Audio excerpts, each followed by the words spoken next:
Dear friends, ಇವತ್ತು ನಮ್ಮ ಯುವ ಜನತೆಗೆ ನಾನು ಒಂದು ಕಿವಿ ಮಾತನ್ನು ಹೇಳ್ತಾ ಇದ್ದೀನಿ. ಇದು ನಿನ್ನೆ ದಿವಸ ಗಣಪತಿ ಹಬ್ಬದ ವಿಸರ್ಜನಾ ಸಂದರ್ಭದಲ್ಲಿ ಈ ಕೆಲವಿನ ಯುವಕ ಆ ಡಿಜೆ ಸೌಂಡಿನ ಮುಂದ್ಗಡೆ, ಆ ಸೌಂಡ್ ಬಾಕ್ಸ್ ಮುಂದ್ಗಡೆ ಹೋಗಿ ನಿಂತ್ಕೊಂಡಿದ್ದಾನೆ. ಕೇವಲ ಒಂದು 15-20 ನಿಮಿಷ ನಿಂತ್ಕೊಂಡಿದ್ದಾನೆ. ಆ ಡಿಜೆ ಸೌಂಡಿಗೆ ಇವನು ಎರಡೂ ಕಿವಿಗಳು ಪೂರ್ತಿಯಾಗಿ ನಾಶ ಆಗಿದೆ. ಇವತ್ತು ನಾನು ಏನ್ ಮಾತಾಡ್ತಾ ಅವ್ನಿಗೆ ಏನು ಗೊತ್ತಾಗಲ್ಲ. ನೀವು ನೋಡ್ಬೋದು ಅವನ ದೃಷ್ಟಿ ಯಾವ ತರ ಇದೆ.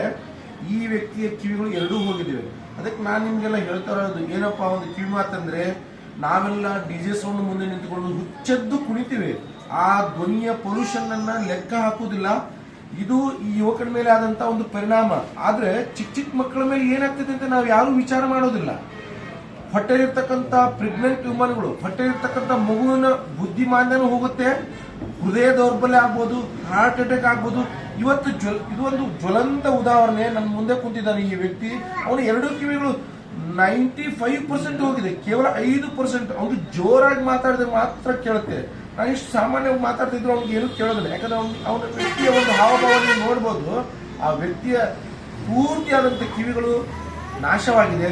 ಅದಕ್ಕೆ ನಾನು ನಿಮ್ಮಲ್ಲಿ ಒಂದು ವಿನಂತಿ ಏನ್ ಮಾಡ್ಕೋತೀನಿ ಅಂತಂದ್ರೆ, ಈ ತರ ಹೆಚ್ಚೆಚ್ಚಾಗಿ ಡಿಜೆ ಸೌಂಡ್ ಅನ್ನು ಹಚ್ಕೊಂಡು ನಾಟ್ ಓನ್ಲಿ ಗಣಪತಿ ಹಬ್ಬದಲ್ಲಿ ಮಾತ್ರ ಅಲ್ಲ, ನಾವು ಉಳಿದ ಸಂದರ್ಭದಲ್ಲಿ ದೀಪಾವಳಿ ಇರ್ಬೋದು ಅಥವಾ ನಮ್ಮ ಮದುವೆ ಸಮಾರಂಭದಲ್ಲೂ ಹುಚ್ಚ